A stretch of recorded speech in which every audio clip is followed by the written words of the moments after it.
I got loyalty, got royalty inside my DNA. I got love, peace, got war and peace inside my DNA. I got power, poison, pain, and joy inside my DNA. Hello and welcome back to my channel, Fanfic Fantasy. Join us as we delve into the realms of fanfiction and fantasy, bringing you the best stories and discussions. Today, we're kicking off the 6th part of our series, What If a Player Was in JJK with Level Up System? If you enjoy this video, please give it a like and subscribe for more content in the future. The author of this story is Deck302005. From Wattpad, all the relevant links are in the description. Feel free to say hello to the author on their profile. Now, let's dive into the fanfic. Mahito's eyes lit up with childlike glee as he witnessed his cunning plan unfold successfully. The joy of outsmarting his opponent and turning the tables filled him with an infectious enthusiasm. His grin widened, revealing a sense of mischief and satisfaction as the rubbery defense thwarted Kashimo's lightning attack. On the other side, Kashimo's excitement mirrored Mahito's thrill. The battle junkie within him reveled in the unpredictability of the confrontation. The unexpected turn of events only fueled his eagerness, and the challenge became even more enticing. There was a spark of anticipation in his eyes, relishing the dynamic nature of the fight and the constant exchange of tactics and countermeasures. The battlefield echoed with the sounds of their clashes, and amidst the chaos, Mahito and Kashimo found a shared delight in the exhilarating dance of combat. The childlike glee and the unbridled excitement of the two combatants added a layer of intensity to an already charged confrontation.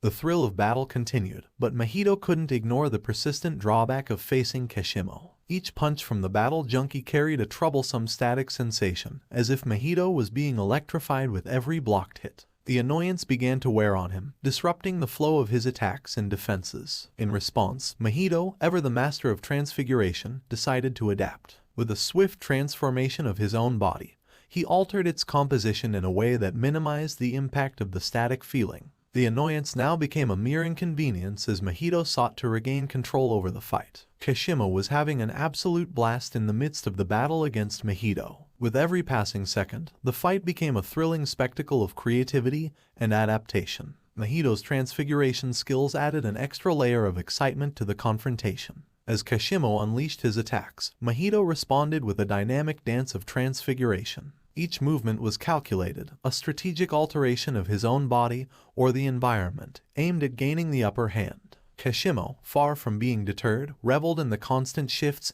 and changes, the unpredictable nature of the battle only adding to the adrenaline coursing through his veins. Every punch, every kick, and every evasive maneuver from Kashimo was met with a countermove from Mahito, creating a captivating rhythm in their clash. The battlefield transformed continuously, becoming a canvas for their respective abilities. Kashimo embraced the challenge with unbridled enthusiasm, thoroughly enjoying the dynamic exchange that unfolded with each passing moment. The fight became a playground of possibilities, a canvas for their skills and a source of unending excitement for the battle-hungry Kashimo. As Kashimo landed a punch on Mahito, straight to the face, and Mahito tanked it. But as Mahito raised his head, he looked at the man saying, "You can't damage me if you can't see my soul." As those words left his mouth, what seemed to blood came out of Mahito's nose, to which Kashimo grinned. "Then I'll just have to make sure you show it to me," Kashimo replied with a wide grin, his battle spirit undeterred by Mahito's boast. As Kashimo continued to press the attack, Mahito's earlier confidence began to waver. With each strike, Kashimo seemed to penetrate Mahito's defenses in a way that Mahito hadn't anticipated.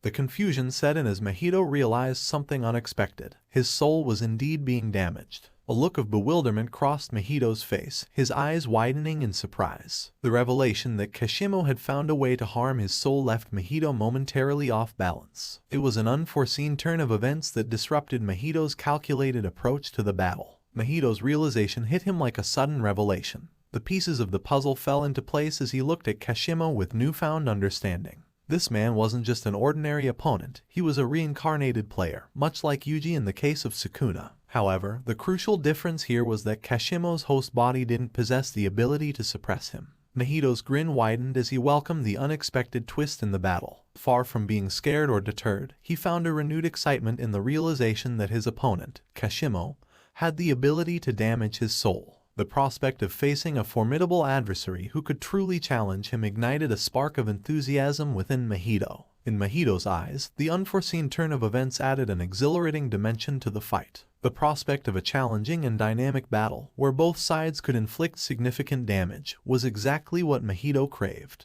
His grin conveyed a sense of delight, as he relished the unfolding encounter that promised to be far more engaging and thrilling than a one-sided confrontation. The clash between Mahito and Kashimo intensified, both combatants now aware of the stakes involved. Mahito, fueled by the thrill of facing a potent adversary, began to strengthen and transfigure his own body more aggressively. Every movement was calculated to maximize his capabilities and keep up with the relentless onslaught from Kashimo. As the battle unfolded, Mahito's form became more dynamic, adapting to the ebb and flow of the fight. His limbs elongated for added reach, muscles bulged for increased strength, and his entire being morphed in response to Kashimo's relentless attacks. Each transfiguration was a testament to Mahito's mastery over his own form, as he sought to match the intensity brought forth by his formidable opponent. Kashimo, in turn, responded with a surge of electrifying attacks, his punches and kicks resonating with a magnetic force. The battlefield crackled with energy as Mahito's transfigured body met Kashimo's onslaught head-on.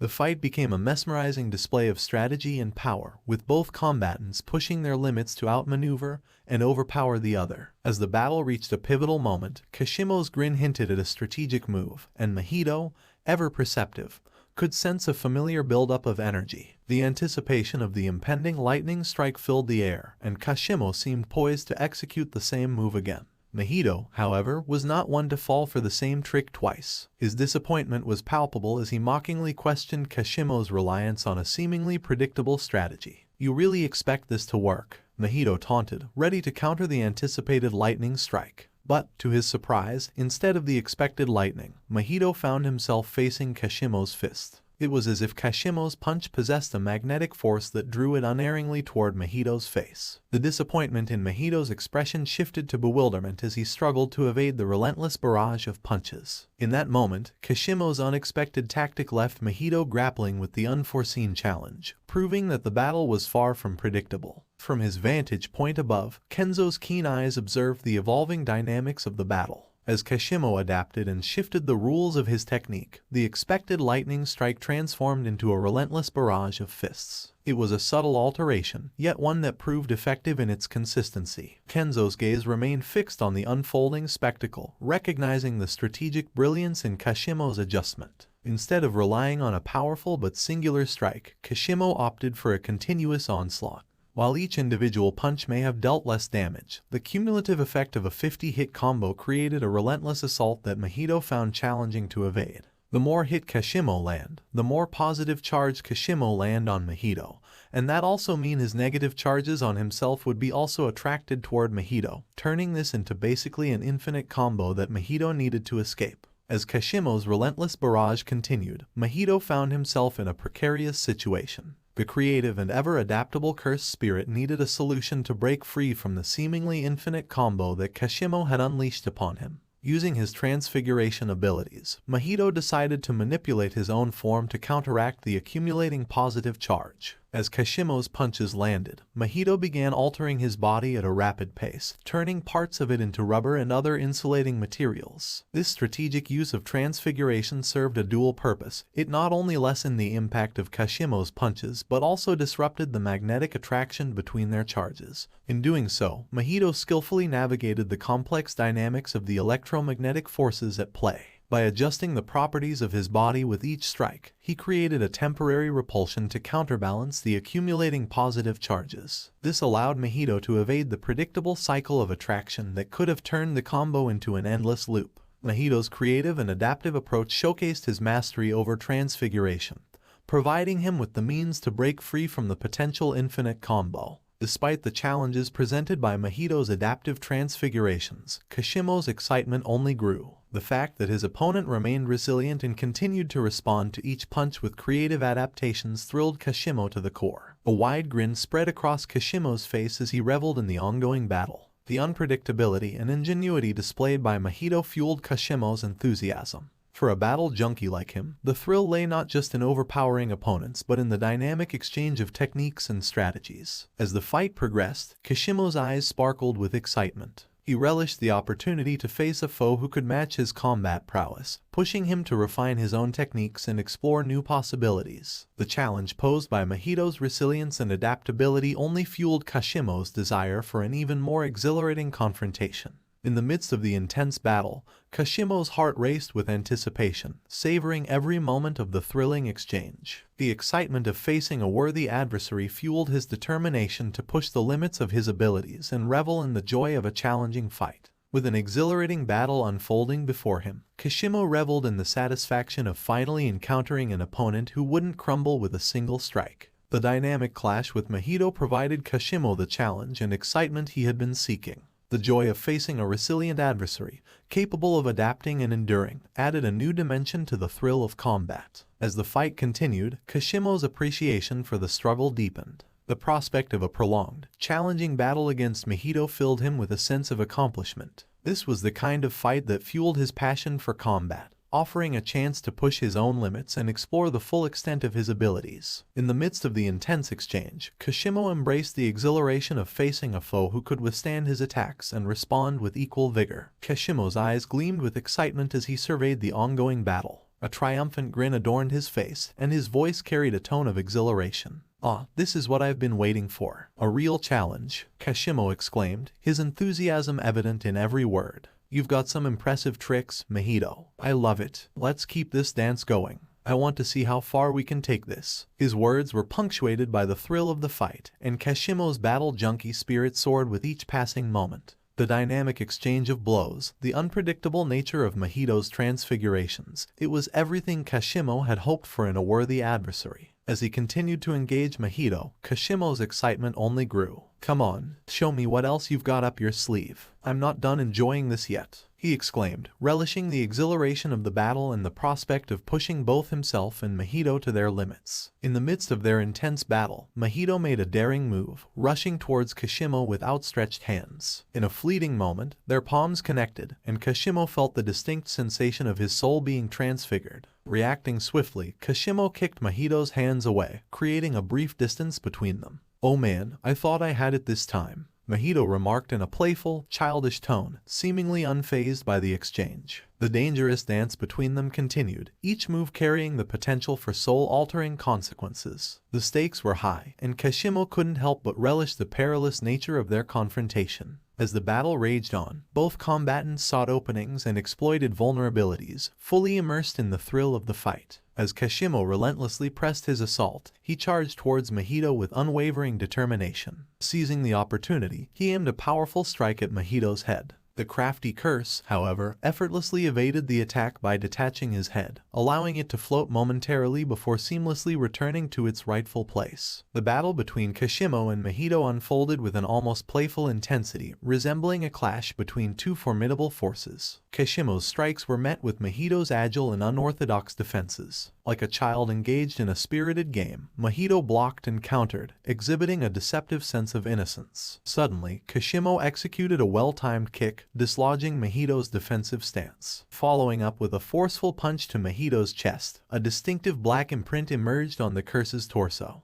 The exchange of blows intensified, each strike leaving its mark on the battlefield and contributing to the electrifying atmosphere of their ongoing battle. Mahito, sensing the urgency and pressure from Kashimo's relentless assault, decided to unleash his most formidable technique. As he uttered the words "domain expansion, self-embodiment of perfection," intricate hand seals manifested within Mahito's mouth, signifying the initiation of a powerful and dangerous curse technique. The atmosphere around them began to distort, and an eerie energy enveloped the surroundings. Kashimo, now in the zone and fully focused on his relentless attack, noticed the sudden shift in the air. However, before he could fully comprehend the situation, the effects of Mahito's domain expansion started to take hold. The battlefield transformed into a nightmarish space, and Kashimo felt the immense pressure of a curse technique that transcended the boundaries of conventional combat. Kashimo, quick on his feet, utilized the power of Hollow Whisper Basket to nullify Mahito's domain expansion's sure-hit effect. The nightmarish space that once seemed to guarantee a devastating blow was now null and void against Kashimo's cunning ability. Seizing the opportunity, Kashimo closed the distance and intensified his assault on Mahito. Within the distorted realm of Mahito's domain, The two engaged in a fierce exchange of blows. The enhanced powers granted by the domain expansion turned Mahito into a formidable adversary, matching Kashimo's speed and strength. The battlefield within the domain became a chaotic dance of curses and lightning-fast strikes, each combatant pushing their limits to gain the upper hand. The clash between Kashimo and Mahito reached a new level of intensity as they navigated the surreal space created by the domain expansion. Kashimo's laughter echoed within the distorted realm of Mahito's domain as the two continued their intense exchange of blows. The chaotic dance of curses and lightning-fast strikes reached a climax as Mahito, now feeling the flow of the battle, unleashed a barrage of ferocious attacks on Kashimo. Each strike was delivered with precision and power, and Kashimo found himself on the receiving end of Mahito's relentless assault. However, the battle took an unexpected turn when Mahito, with a triumphant grin, announced the use of Black Flash. As Mahito's fist made contact with Kashimo's body, a surge of black lightning manifested at the point of impact. The Black Flash left a distinct mark, and the damage inflicted resonated within Mahito's domain. Yet, rather than succumbing to the accumulated injuries, Mahito's curse technique seemed to experience a rejuvenation, countering the effects of potential burnout. Kenzo, watching this all go down, just looked at the scene with a serious look. Mahito seemed to be growing exponentially, but that was why he summoned him. He needed to do something about the Yuji Sukuna thing. It seemed as if he had placed himself on what seemed to be a self-imposed binding vow to not hurt Yuji. Sukuna might take advantage of that, and so he needed a way to separate them while leaving Yuji intact, and Mahito transfiguration skill was just what he needed. With his buff, as long as Mahito could separate Kashimo from the person he reincarnated in, Kenzo could buff Mahito enough so that he could the same to Sukuna, and as soon as Sukuna is no longer in Yuji body ... the King of Curse would die. Mahito better not disappoint him and better serve his role, or Kenzo observed with satisfaction as Mahito successfully separated Kashimo from his vessel. The wide grin on Mahito's face mirrored the amusement he derived from the situation. Kashimo, now separated from his host, appeared confused about his current state. Mahito, ever the playful entity, explained the situation to him, expressing his desire for more entertainment. Kenzo understood that Mahito's plan involved not only separating Kashimo but also providing him with a temporary body to prolong the interaction. This turn of events meant they had achieved the first step, separating a reincarnated player from their host without causing immediate harm. Now, the focus shifted to the next phase of the plan, buffing Mahito to a level where he could effectively transfigure and manipulate Sukuna's soul. Kenzo's anticipation grew as he witnessed the unfolding developments, knowing that the outcome of this encounter could reshape the course of his strategy against the King of Curses, Sukuna. As Kashimo unleashed a substantial amount of electricity, the sensation of power coursing through his body seemed to invigorate him. The constraints that previously held him back were lifted, allowing him to access his abilities more freely. The surge of electricity symbolized newfound freedom, and Kashimo reveled in the liberation from any restrictions imposed on him. Kenzo watched attentively, acknowledging that the removal of these limitations might pose a challenge but also presented an opportunity. Kashimo's increased power could make him a formidable adversary, yet it also opened the door for Mahito to further test and enhance his abilities. The dynamics of the situation were evolving, and Kenzo remained focused on the broader objective, finding a way to separate Sukuna from Yuji while ensuring the survival and success of their plan. The unfolding events held the promise of both challenges and revelations. Mahito, with a gleeful and childlike demeanor, observed Kashimo's newfound power with excitement. His eyes reflected the joy of a battle enthusiast who had just discovered an unexpected twist in the fight. Mahito's expression radiated eagerness, as if the prospect of facing a more potent opponent only fueled his enthusiasm. "Well, isn't this interesting? More power means more fun. Let's see what you can do now, Kashimo," Mahito exclaimed with a mischievous grin, clearly relishing the prospect of a more exhilarating and challenging battle. The clash between Kashimo and Mahito intensified, with both combatants unleashing their enhanced abilities in a fierce exchange. Mahito, amped up by the previous Black Flash and fueled by the thrill of the battle, began to match Kashimo's intensity. The air crackled with tension as each strike and counterstrike sent shockwaves through the battlefield. Kashimo, empowered by the surge of electricity, moved with newfound agility and precision. His attacks carried the weight of his battle junkie spirit, seeking the thrill of facing a formidable opponent. On the other side, Mahito danced between offensive and defensive maneuvers, his transfiguration abilities giving him the flexibility to adapt to Kashimo's assaults. The clash was a symphony of strikes, dodges, and energy surges, creating a dynamic battlefield where the boundaries of power and strategy were continually pushed. Mahito's fist struck Kashimo's chest with precision, and in that very moment, another black flash erupted, sending Kashimo hurtling through the air. The surge of black energy left an indelible mark on Kashimo's body, showcasing the raw power of Mahito's evolving abilities. The battlefield echoed with the impact, and Mahito, lost in the euphoria of the flow, reveled in the sensation of overwhelming strength. As Kashimo struggled to regain his composure after the forceful blow, Mahito's excitement only intensified. The battle had reached a crescendo, a thrilling dance of power and skill. Mahito, fueled by the joy of combat, was determined to push his limits further, relishing every moment of the exhilarating clash with Kashimo. Mahito's transformation unfolded with an eerie grace, a metamorphosis that mirrored the monstrous strength within him. As he touched his own face, the contours of his features began to shift and reshape. Muscles bulged, and his frame expanded into a more monstrous form, bearing an uncanny resemblance to Hanami, another formidable cursed spirit. The transformation continued, each moment revealing a more muscular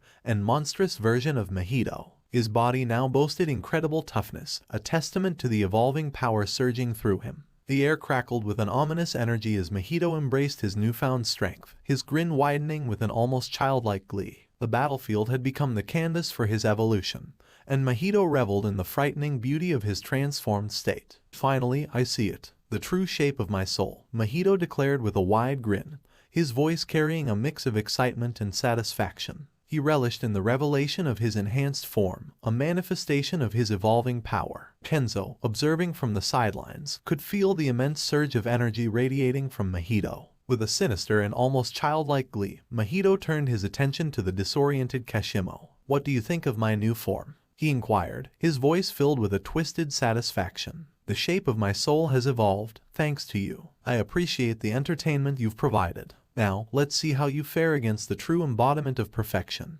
Kashimo, despite being battered and facing a formidable opponent, couldn't help but revel in the battle. A wicked grin spread across his face as he responded with an excited tone. "Finally, a real challenge. Let's see what this new form of yours can do." Kashimo continued to trade blows with Mahito, his fists striking the transformed sorcerer's monstrous form. However, no matter how hard he hit, it seemed that Mahito's newly acquired body was incredibly resilient. Kashimo, undeterred, grinned widely as he felt the tough exterior. In his battle junkie enthusiasm, he saw this as an exciting challenge, a barrier to break through before claiming victory. "Nice armor you got there, but I'll enjoy tearing through it and ending this," he exclaimed with a mixture of determination and delight. Mahito, empowered by his newly evolved form, unleashed a relentless assault on Kashimo. His strikes were powerful and swift, easily overpowering Kashimo's attempts to defend himself. Each blow seemed to carry the force of a wrecking ball, and despite Kashimo's resilience, it became clear that Mahito had ascended to a level beyond his opponent. Kashimo, in the midst of the onslaught, found himself struggling to keep up.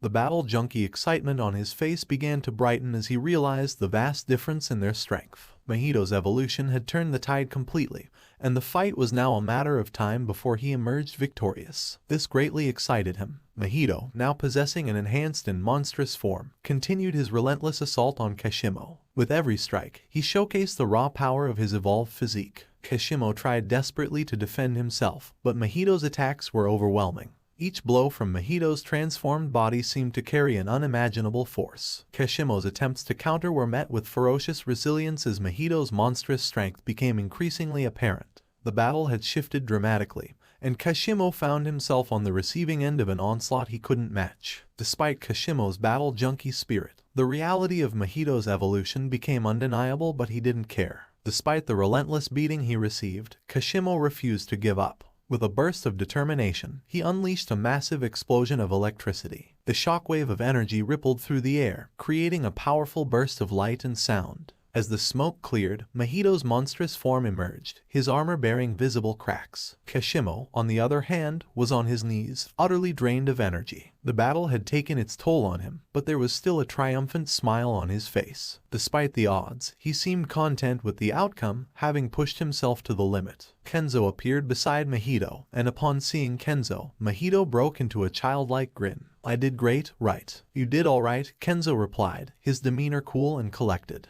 Mahito's childlike excitement, however, seemed to amuse him. Kenzo directed his attention to Kashimo's lifeless body, instructing Mahito, "Heal him and ensure he becomes a civilian. I need to safely remove him from this game without causing him unnecessary suffering."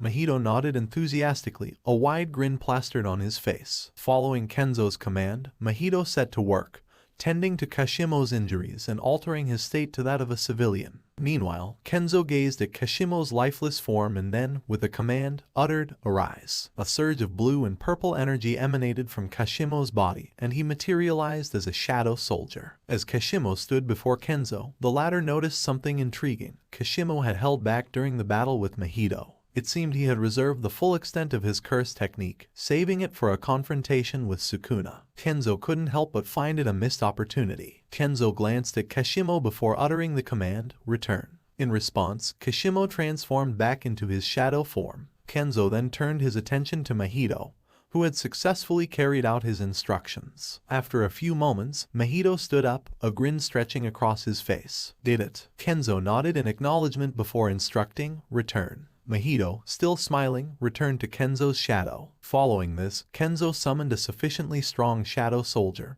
and addressed it. "I trust you to make sure that person leaves here safely." "Yes, my liege," the shadow soldier responded with a bow, seizing the unconscious body of the person and teleporting away. Kenzo, with a determined expression, cracked his knuckles and declared, "Let's go to Sendai and evolve him further." In an instant, he disappeared from his current location and reappeared in the Sendai colony. The journey to enhance his shadow soldiers continued. As Kenzo appeared in Sendai, he sensed Yuta's energy engaged in a battle against large cockroaches. Upon reaching Yuta, who had just dispatched the creatures effortlessly, Kenzo inquired about his well-being. "You all right?" Kenzo asked, to which Yuta responded, "I am fine." Kenzo then directed Yuta to ensure the safety of the people, stating, "Get the people out of threat. I myself will take care of the two strong warriors here." Yuta agreed, adding, "I will be nearby if you need backup." With a confident smile, Kenzo turned his attention to the two adversaries perched on the nearby buildings. "Are y'all going to come out, or do I need to come and get y'all?" he called out. Without waiting for an answer, Kenzo swiftly moved, appearing next to them. "Y'all are weaker than I thought," he remarked, sizing up the situation. Kenzo observed the expressions on the faces of his opponents. The man thought, "He is too sweet," while the woman's instinct screamed at her to run away from this formidable figure. Kenzo responded with a mocking tone,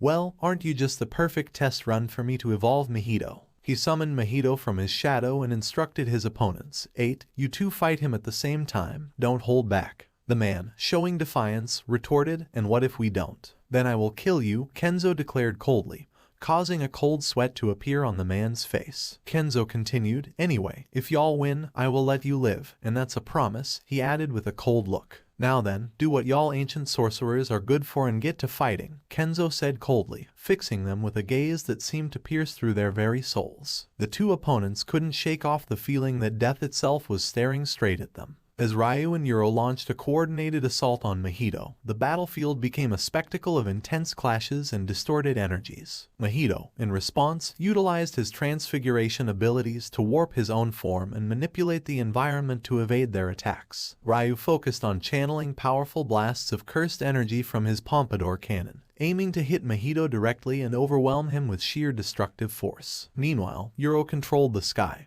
creating defensive distortions and launching attacks with her thin ice breaker technique. Despite the relentless onslaught, Mahito's adaptability and transfiguration skills allowed him to contort and reshape himself, making it challenging for Ryu and Yuro to land decisive blows. The battlefield echoed with the sounds of clashes and explosions as the three engaged in a fierce struggle. Kenzo, perched atop the building, observed the battle with a discerning gaze. He studied the dynamics between the fighters, noting their strengths and weaknesses. The intensity of the confrontation escalated, with Mahito displaying his resilience and tactical prowess against the combined assault of Ryu and Yuro. In the midst of the intense aerial combat, Mahito, displaying his mastery over transfiguration, morphed his arms into wings, allowing him to take to the sky. Hiro, manipulating the very atmosphere around her, soared through the air with her sky manipulation technique. The clash between the two fighters in the aerial realm added another layer of complexity to their already dynamic confrontation.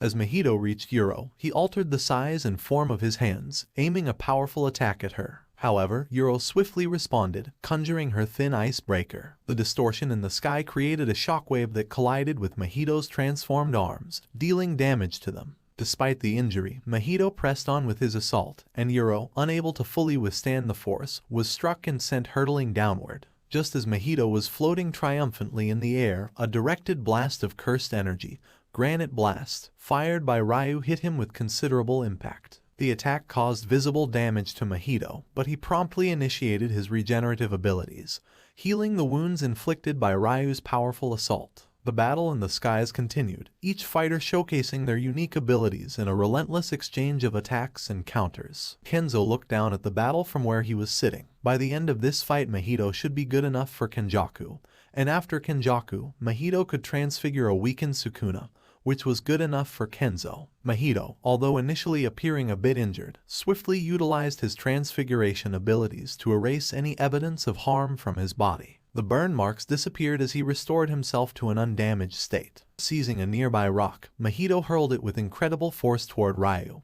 who demonstrated agile evasion. However, the rock detonated upon proximity to Ryu, catching him off guard. Quick on his feet, Ryu leaped away from the explosive blast, but Mahito was already upon him. In the blink of an eye, Mahito's open palm approached Ryu's face. Realizing the imminent danger, Ryu reacted by charging a granite blast, unleashing it with precision at Mahito's hand. The intense burst of cursed energy burned a portion of Mahito's hand to a crisp, but a remnant of it still made contact with Ryu's face. For a fleeting moment, Ryu felt the unsettling sensation of his essence being transfigured. Ryu, undeterred by Mahito's resilience, promptly unleashed another granite blast at Mahito's heavily damaged hand, intensifying the burn. A swift kick followed, sending Mahito tumbling away. "Oh man, I was so close," Mahito said, sounding like a disappointed child. Despite the setback, expressed his disappointment in a tone resembling that of a discontented child. Yet, his subsequent words carried a sinister undertone. "Heh, it's not like you will be going anywhere," Mahito taunted, a wicked grin playing on his face. Ryu began to sense the gravity of the situation,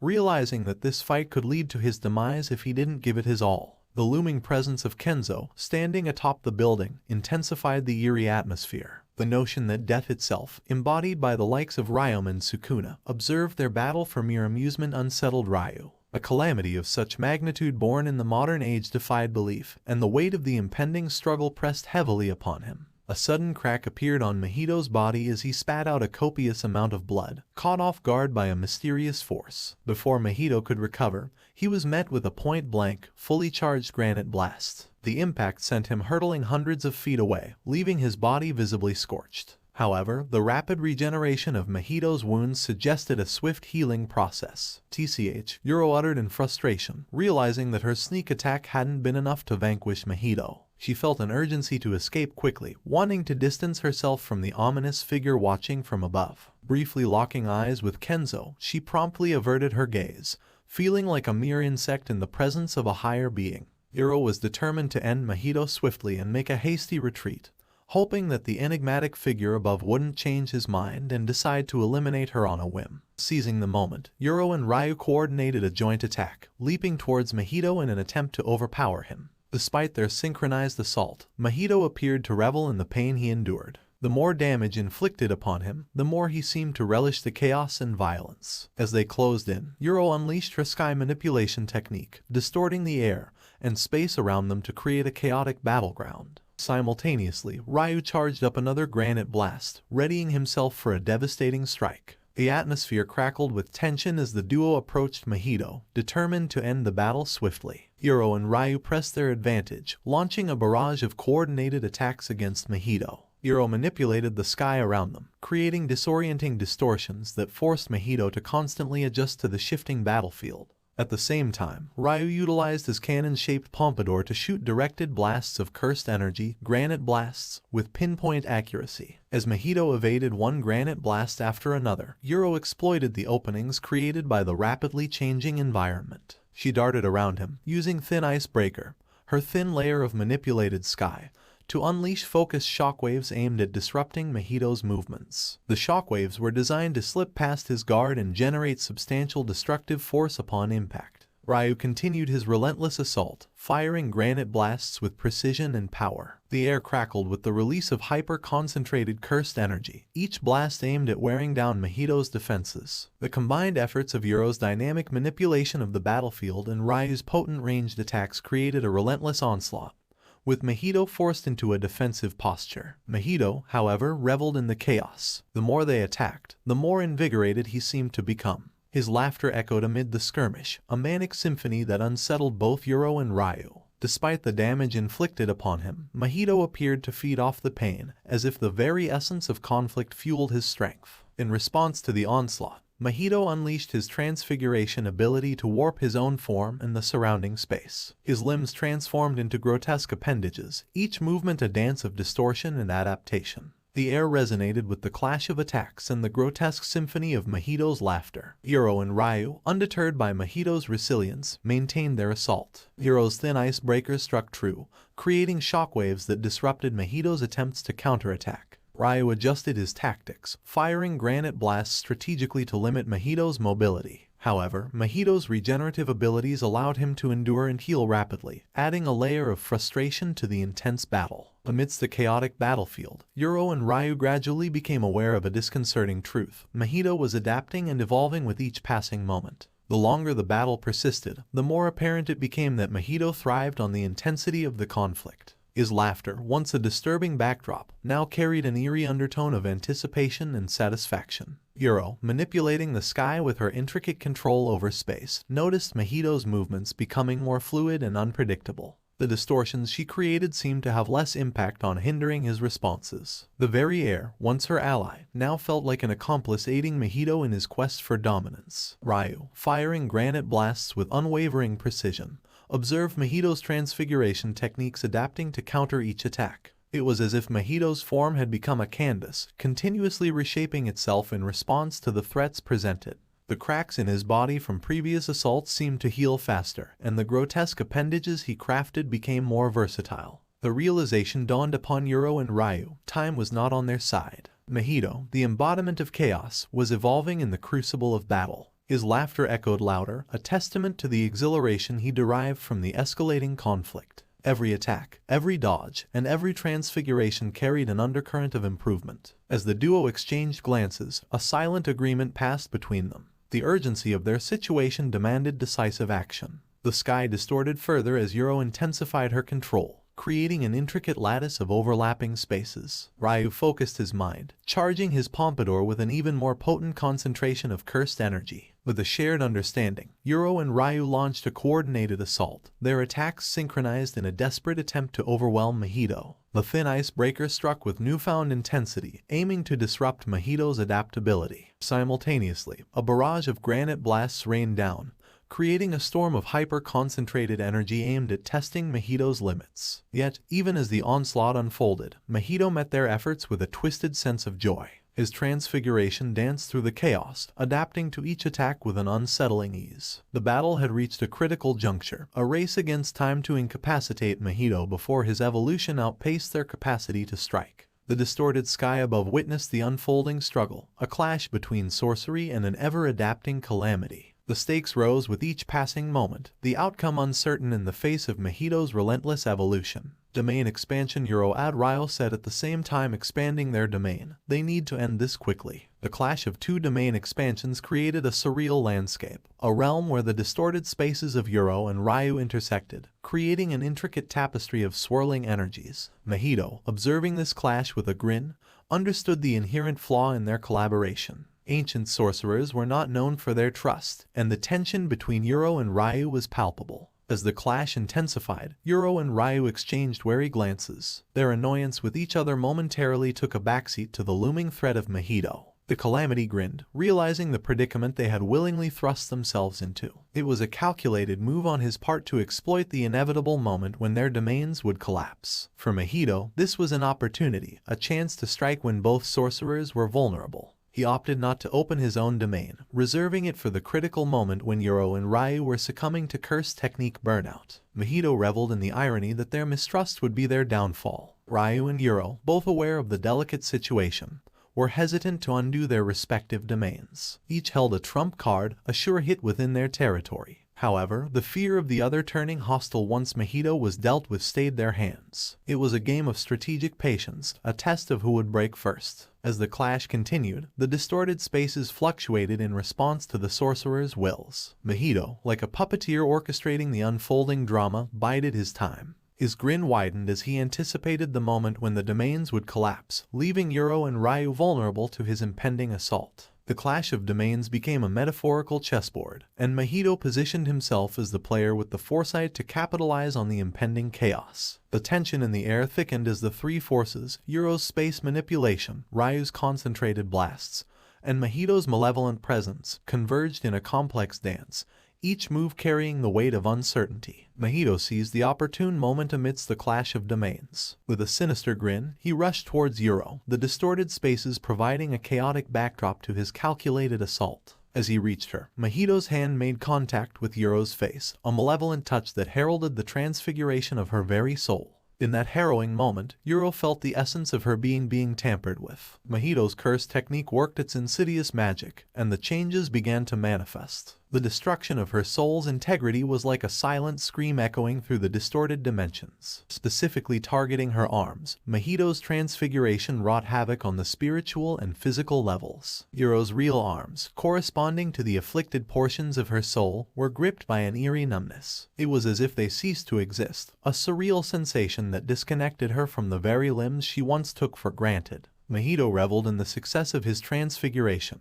watching with sadistic satisfaction as Yuro grappled with the bizarre reality imposed upon her. As Mahito cunningly used Yuro's body as a shield against Ryu's granite blast, the collision sent shockwaves through her domain. Yuro bore the brunt of the attack, her form battered and broken under the force of the curse technique. The strain on her domain became apparent as it started to crumble, giving way to the encroaching influence of Ryu's own domain. However, Mahito wasn't finished. In a swift and calculated move, he threw Yuro's injured body toward Ryu, who skillfully evaded the projectile. As Ryu avoided the incoming attack, he locked eyes with Mahito. It was in that fleeting moment of connection that Ryu realized the true danger. Mahito had used the diversion to close the distance, and before Ryu could react, he felt the searing pain of his own soul being transfigured. The excruciating sensation reverberated through Ryu's essence as Mahito's curse technique took hold. The pain was unbearable, and Ryu found himself caught in the clutches of Mahito's insidious abilities. The ancient sorcerer gritted his teeth, trying to endure the onslaught, but the transfiguration persisted, warping his very soul in a grotesque dance of malevolence. Mahito's grin widened, a sinister celebration of his successful maneuver, as he continued to revel in the chaos of the battle. With Ryu forcibly expelled from his host body,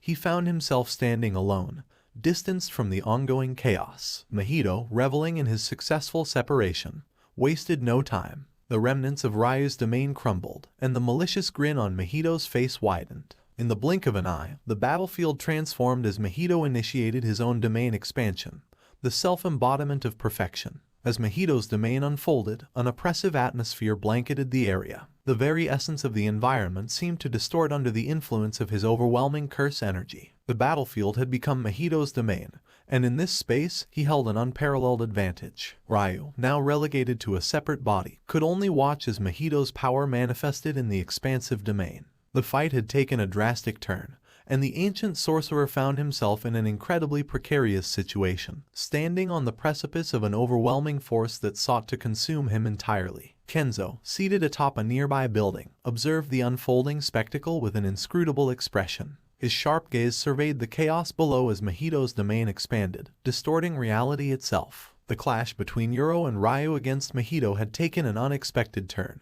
and the battlefield now belonged to the whims of Mahito's curse energy. From his vantage point, Kenzo could see the intricate interplay of curses, techniques, and domain expansions. His keen eyes traced every movement, evaluating the unfolding dynamics of the confrontation. A sense of anticipation radiated from him, as if he relished the challenge presented by the evolving conflict. Despite the intensity of the situation, Kenzo maintained an air of calm authority. It was clear that he understood the unfolding events, and his silence spoke volumes about his confidence in the outcome. From his elevated perch, Kenzo prepared to witness the climax of the battle, a strategic observer ready to intervene if needed. That is good enough, Kenzo said upon looking at the current state of the battle. He had learned enough and so teleported the broken body of Yuro toward him before looking at her beaten body, and putting his hands above her face and then saying arise suddenly as if that was the only command needed. Yuro's body seemed to be separating into two, being one of them being that of a non-sorcerer while the second one was that of the ancient sorcerer that was in control of the body. However, before she could do anything to protect herself, Kenzo immediately turned her into a shadow soldier, not giving her a chance to fight back. Mahito worked exactly like he wanted him to. Not that he basically had the map plan to separate two souls from one body. From watching Mahito use it once he could do it himself, but he had to see Mahito do it a second time so that he himself could add his own twist into it, which was the ability to instantly turn those souls into shadow soldier. Kenzo's eyes then landed toward Yuta. "Yao, did you evacuate everyone?" Kenzo said, looking at Yuta, who seemed to be looking at the domain expansion. "Yes," Yuta said, switching his attention to Kenzo. "I rescued every single one of the civilians. They are now out of the colony," Yuta added, to which Kenzo added, "Great, now only thing left is to take care of the ancient sorcerers," Kenzo said in a blunt voice. "Kenzo-kun," Yuta said, to which Kenzo replied, "Yeah, if I may ask, is that unconscious body Yuta asked, to which Kenzo replied, "It was, but I removed her soul from it, only leaving behind the original owner of this body." "Wait, that mean?" Yuta said, as if realizing something. "Yes, it mean what you are thinking," Kenzo replied, to which Yuta replied. Soon enough, Mahito domain broke as Mahito seemed to be sitting down on the dead, disfigured body of Ryu. There was two bodies on the floor, one that seemed disfigured and the other that looked perfectly fine. "This was fun," Mahito said with a grin on his face. Kenzo's eyes shifted to Yuta as he declared, "I will be going back to Tenjin's tomb as I have what I came here for. You, on the other hand, make sure to get rid of all the curses here." "I will," Yuta affirmed. With that, Kenzo vanished before him, leaving Yuta to fulfill the task of eliminating the remaining curses and restoring peace to the affected area. The aftermath of the intense confrontation lingered, and Yuta stood ready to fulfill his duties. Pav changed to the Sakurajima Colony 1. Maki gazed up at the floating curse, muttering the word Ma Kai repeatedly. There was a strange sense of familiarity surrounding the voice, as if she somehow knew the person or creature behind it. Intrigued and cautious, Maki pondered the origin of the voice and whether it held any connection to her past experiences or encounters. As Naoya continued his rapid assault, Maki's keen senses allowed her to anticipate his movements with remarkable precision. Dodging his attacks gracefully, she maintained her composure even in the face of his anger. "Naoya," she spoke calmly, recognizing his voice. "What are you doing here? I thought I had killed you." The curse seemed consumed by rage, his attacks fueled by a strong desire for revenge. Maki, however, remained focused and prepared to defend herself against this unexpected threat. Curse Naoya zoomed through the air at incredible speed, launching attacks at Maki with the intensity of a whirlwind. However, Maki effortlessly anticipated each of his movements, dodging and weaving with impeccable grace. Her movements were fluid and precise, as if she could predict his every strike before it even happened. The frustration grew evident on Curse Naoya's face as he struggled to land a single hit on Maki. His attacks, executed at Mach 3, were met with a seemingly insurmountable level of agility and evasion. Maki's dodges were so smooth and calculated that it appeared as though she was dancing through the air, effortlessly avoiding the onslaught. Naoya's anger fueled his determination, but Maki's defensive prowess remained unshaken. She maintained her composed demeanor, ready to face whatever challenges this unexpected encounter with Naoya presented. Naoya, driven by a toxic mix of anger and misogyny, accelerated even faster towards Maki. His eyes glowed with an intense hatred as he refused to accept the idea of being defeated by a woman. The curse that enveloped him seemed to amplify his negative emotions, turning them into a relentless force that drove his every movement. Despite his increased speed and aggression, Maki continued to effortlessly evade his attacks. Her movements were a testament to her skill and control, as if she anticipated every twist and turn in Naoya's assault. Naoya's frustration only deepened as his attempts to strike Maki were met with empty air. Maki, on the other hand, remained composed, her focus unwavering.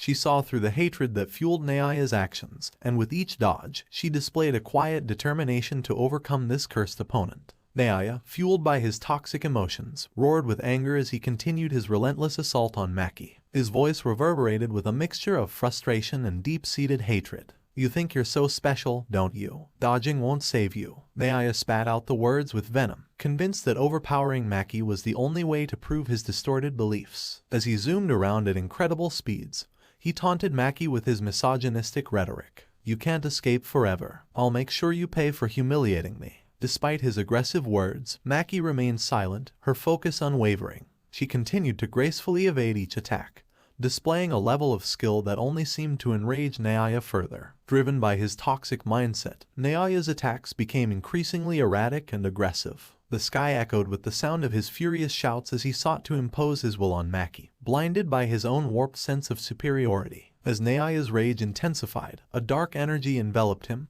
causing a monstrous transformation. His body contorted and expanded, taking on a new, menacing form. The curse's silhouette became sharper, and his movements grew even more fluid. The dark energy manifested into a hardened shell, granting him enhanced speed and durability. Now equipped with a faster and more resilient form, Naia's attacks became swifter and more relentless. His movements seemed like a blur as he darted through the sky, aiming to catch Maki off guard. The sheer hatred emanating from him fueled this evolution, amplifying his curse power. Despite the physical transformation, Naia's toxic mindset remained unchanged. If anything, the newfound strength only fueled his misogynistic beliefs. His attacks were more ferocious than ever as he sought to overpower Maki, convinced that this transformation would secure his victory and prove his distorted worldview. Maki, with a calm and icy demeanor, looked at Naia's transformed state. She responded in a mocking tone, "Is that the best you can do? A new form won't change the fact that your curse techniques is still predictable, Naia." She gracefully evaded his attacks, effortlessly anticipating his moves. Despite the increased speed and durability, Maki seemed unfazed, as if she were dealing with nothing more than a nuisance. Naia's frustration grew,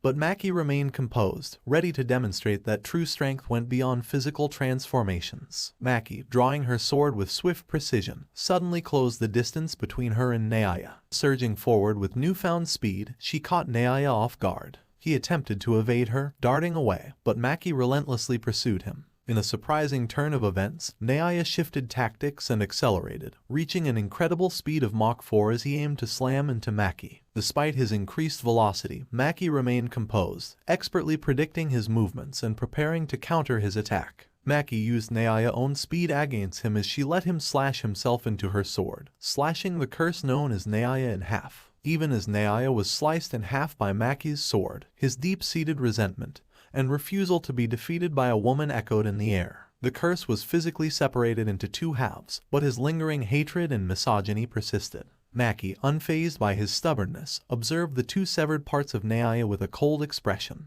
Maki looked at the two halves of Naia's form and couldn't help but scoff at the sight. She mocked, "Is this the grand result of your rebellion against women? A pathetic curse, cut in half and still spouting nonsense about not losing to a woman. How utterly disappointing." Her words were delivered with a cold and mocking tone, emphasizing the absurdity of Naia's futile resistance. Despite being reduced to two separate pieces, Naia's pride seemed unyielding, but to Maki, it only served to highlight the pettiness of his existence. Naia, fueled by his deep-seated misogyny, replied with venomous words, "You think this changes anything, woman? I won't lose to the likes of you. I'll evolve, become stronger, and crush you. This is just the beginning." His words were laced with arrogance and a determination to defy what he perceived as the natural order. Naia, seething with anger and frustration, spewed demeaning words at Maki. "You may have won this round, but don't get too comfortable, woman. I'll come back, stronger and more powerful than ever. You'll regret underestimating me." Despite Naia's attempts to belittle her, Maki remained unfazed, her expression unchanged. She had dealt with enough arrogance and misogyny in her life not to be affected by such words. With a swift and decisive strike, Maki put an end to Naia's existence. She couldn't be bothered by his empty threats and misogynistic rantings. As Naia's form dissipated into nothingness, Maki sheathed her sword and turned away, the encounter with the cursed spirit now behind her. She had more important matters to attend to, and wasting time on someone like Naia wasn't part of her agenda. Maki, unimpressed by Naia's futile attempts, looked at his dissipating form and coldly remarked, "You talk too much." With that, she turned away, leaving the remnants of Naia's curse to vanish into the air. She had little time for meaningless banter, especially from someone as misguided as him.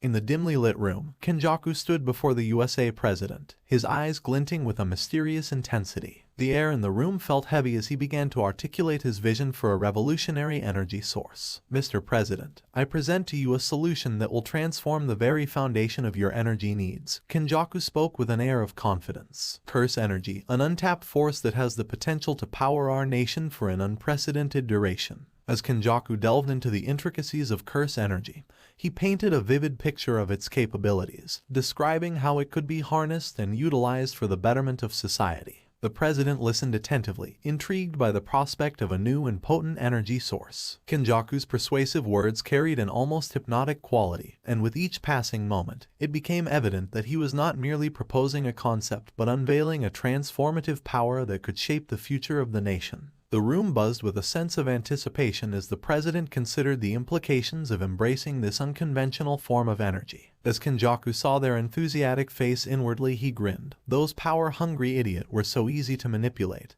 They would serve as great meat shield in the culling game. Now it was about time to bait them more. "A sorcerer by the name of Satoru Gojo possesses enough curse energy in order to sustain your country forever," Kenjaku said as he watched the face of the people in the room change. He could see it in their eyes. Kenjaku's revelation about Satoru Gojo's immense curse energy sent shockwaves through the room. The faces of the officials contorted with a mixture of disbelief, greed, and strategic calculation. The idea that a single individual could hold the key to unlimited power for their nation was both enticing and unnerving. The USA president leaned forward, his eyes narrowing with a keen interest. "Satoru Gojo, you say? Tell me more about this sorcerer and how we can harness his curse energy for our benefit." Kenjaku's grin widened as he continued to weave his narrative, crafting a tale that portrayed Gojo as a source of immeasurable power, a potential solution to the nation's energy crisis. He spoke of Gojo's abilities, his significance in the world of sorcery, and the potential gains that awaited those who could control and manipulate his curse energy. The atmosphere in the room became charged with a palpable sense of ambition. The USA president, along with the officials, began envisioning a future where they held the reins of this newfound power, unaware of the intricate web of schemes that Kenjaku had already set in motion. This is not all. A new Jujutsu sorcerer appeared not too long ago, a sorcerer by the name of Kenzo Tatsu. He possessed an immense amount of power, and unlike curse energy, his energy seemed to be pure. "As if you could do anything with it," Kenjaku suddenly revealed, and as he said that it seemed as if the greed of the people in the room became visible as the picture of a handsome and muscular young man with gray eyes, black hair, and sharp facial features was seen. Kenjaku's revelation about another powerful sorcerer named Kenzo Tatsu added fuel to the already burning flames of ambition in the room. The image of this enigmatic figure sparked curiosity and greed among the officials, each imagining the possibilities of harnessing such pure and potent energy. The USA president, his eyes gleaming with anticipation, asked, "Tell us more about this Kenzo Tatsu. What makes his power so special, and how can we secure his cooperation or control?" Kenjaku, reveling in the attention and growing desire of his audience, continued to spin his tale. He described Kenzo's strength, unique abilities, and the potential applications of his energy. The allure of acquiring power that transcended the conventional bounds of curse energy was too tempting for the officials to resist. As Kenjaku carefully crafted his narrative, the room became a stage for a grand spectacle of greed, ambition, and the pursuit of supernatural power. Little did they know that Kenjaku's true motives went far beyond their immediate aspirations, and his manipulative words were steering them toward a future entangled with the culling game and the looming calamities. Of change. In the dimly lit room, the air was thick with tension as Kenjaku faced the imposing figure of Hanami. The atmosphere crackled with an unspoken challenge, and before any words could be exchanged, the onslaught began. Hanami, the towering amalgamation of plant life and cursed energy, unleashed a barrage of razor-sharp branches and tendrils. The relentless assault aimed to pierce through Kenjaku's defenses and end the intruder's advance. However, Kenjaku, appearing more like a scientist fascinated by a new discovery than a threatened target, moved with an uncanny grace. Each wooden projectile was expertly dodged, Kenjaku's movements a ballet of evasion. He sidestepped, ducked, and weaved through the onslaught, showcasing a level of agility that betrayed the ordinary appearance he wore. Despite the danger posed by Hanami's relentless attacks, Kenjaku's demeanor remained composed and even intrigued. As the room became a battlefield of swirling wood and whirling movements, Kenjaku, with a gleam in his eye, seemed to relish the challenge. His fascination with curses and his conviction that the world needed to change were evident in the way he danced around the assault, almost treating it like a performance. Hanami, growing more frustrated with each dodge strike, intensified the assault, seeking to corner Kenjaku. However, the scientist-turned-intruder continued to navigate the chaotic dance with an air of nonchalance, as if he were studying the patterns of a new experiment. The clash between the enigmatic scientist and the fierce, nature-infused entity set the stage for a confrontation that held the potential to reshape the course of events in the Jujutsu Kaisen world. In the midst of the intense battle, Kenjaku found himself both defending against Hanami's relentless onslaught and unleashing his own arsenal of curses. The room echoed with the clash of supernatural forces, each combatant pushing their limits. Summoning his curses, Kenjaku marveled at the manifestation of curses that materialized at his command. These twisted and malevolent entities took shape, ready to serve as both a shield and a weapon in the unfolding conflict. The room's atmosphere crackled with the dark energy as the curses sprang forth, a manifestation of Kenjaku's control over the curses that lurked in the shadows. With a calculating gaze, Kenjaku observed Hanami's every move, his scientific curiosity overshadowing the immediate danger. The towering entity, a fusion of nature's wrath and cursed energy, moved with an otherworldly grace that intrigued Kenjaku. Despite being in the midst of a battle for survival, the scientist within him couldn't help but express fascination. Fascinating. So this is what a shadow soldier curse looks like, Kenjaku mused, his eyes gleaming with a hunger for knowledge. Even in the face of danger, his analytical mind sought to understand the intricacies of the curses he encountered. As the summoned curses clashed with Hanami's relentless assault, the room became a chaotic battleground where dark tendrils, wooden spikes, and ethereal entities clashed in a spectacular display of supernatural power. Kenjaku, with an air of detachment, orchestrated the movements of his curses with precision, attempting to both defend himself and analyze the enigmatic foe before him. The clash between the scientific mind of Kenjaku and the primal fury of Hanami created a spectacle that defied the conventional boundaries of battle, setting the stage for an encounter that would leave a lasting impact on the world of Jujutsu Kaisen. As the relentless assault from Hanami intensified, Kenjaku found himself pushed to the brink. The pressure forced him to reveal yet another aspect of his formidable curse techniques. With a surge of power, he unleashed his hidden ability, anti-gravity. The very fabric of the space around Hanami seemed to distort as Kenjaku manipulated gravitational forces. The air itself became heavy with the opposing forces of attraction and repulsion.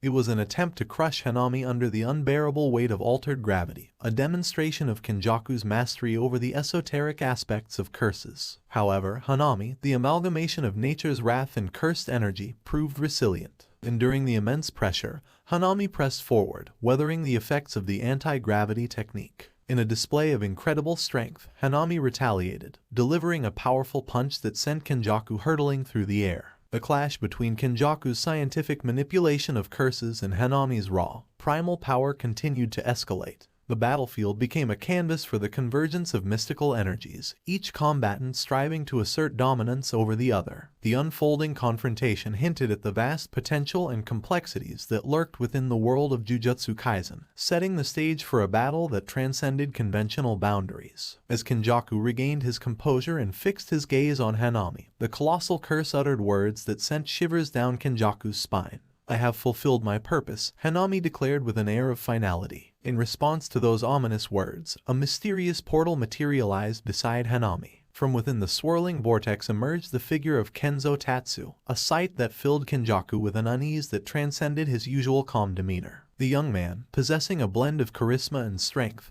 stepped forth from the otherworldly gateway. Kenzo's presence was imposing, his features strikingly handsome, and his physique exuded power. His eyes, once gray, had undergone a transformation due to the utilization of his abilities. They now glowed with an otherworldly shade of purple. The combination of his physical prowess and the aura of mystery surrounding him made Kenzo a formidable force that demanded attention. The revelation of Kenzo's arrival hinted at a shift in the balance of power. Kenjaku, the orchestrator of the grand plan, now faced the unexpected emergence of a key player, one who could potentially disrupt the intricate machinations that had been set into motion. The encounter between Kenjaku, Hanami, and the enigmatic Kenzo marked a pivotal moment in the unfolding saga, promising unforeseen twists and turns in the complex web of Jujutsu Kaisen's narrative. Seem like you had fun, it's about time I end it, Kenzo said coldly. Kenzo's gaze met Kenjaku's, a steely glint slicing through the scientist's stoic facade. He scanned the man's form, a predator assessing his prey. Silence crackled between them, thick with anticipation. Finally, Kenzo spoke, his voice a low rumble that resonated with power. I have no patience for games, Kenjaku. Yield the front of the prison realm, or your life ends now. With those words, Kenzo unleashed a torrent of aura. The very air thrummed, reacting to his will. The ground beneath them shuddered, tremors rippling outwards. Tenjin's barrier, once an impenetrable shield, groaned in protest, cracks snaking across its shimmering surface. The world itself seemed to bend under the weight of the Shadow Monarch's might. Kenjaku's composure faltered. A flicker of fear crossed his eyes,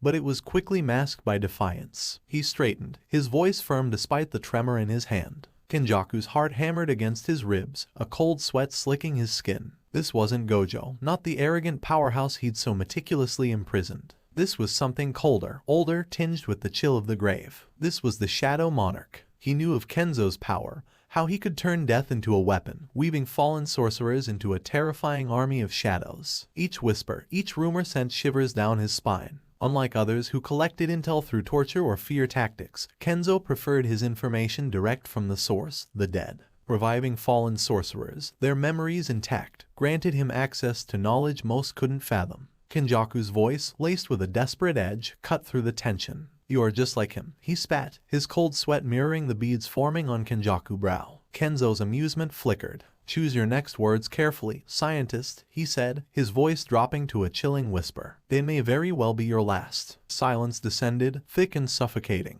Kenjaku's eyes darted around, searching for an escape, a weakness in the looming shadows. He knew Kenzo wouldn't repeat himself. The Shadow Monarch was a man of action, not empty threats. With a resigned sigh, Kenjaku reached into his pocket, retrieving a small, intricate cube. He tossed it towards Kenzo, his hand trembling slightly. The cube glittered faintly, a silent promise of power. Kenzo caught it effortlessly, his keen eyes scanning its surface. He recognized the artifact, the key to the prison realm, the very thing he craved. A flicker of triumph danced in his eyes, but it was quickly replaced by suspicion. From his shadow, a figure materialized, tendrils of darkness coalescing into a familiar form. Mahito, the twisted curse user, grinned at Kenjaku, his eyes glinting with malicious glee. He seemed to savor the scientist's despair, his own role in the play already understood. As you handed it to me as I requested, Kenzo's voice was cold, devoid of emotion.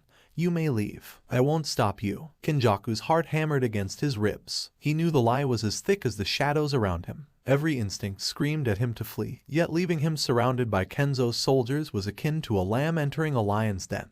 But then, a spark of defiance flickered in his eyes. Kenzo might see him as a bug, but even the smallest insect can sting. He wouldn't go down without a fight. You a mad scientist, right? Being surrounded by the unknown is the best for your people, so have fun till your last breath, Kenzo said, walking away as Mahito looking at Kenjaku before saying long time to no see Gido-kun.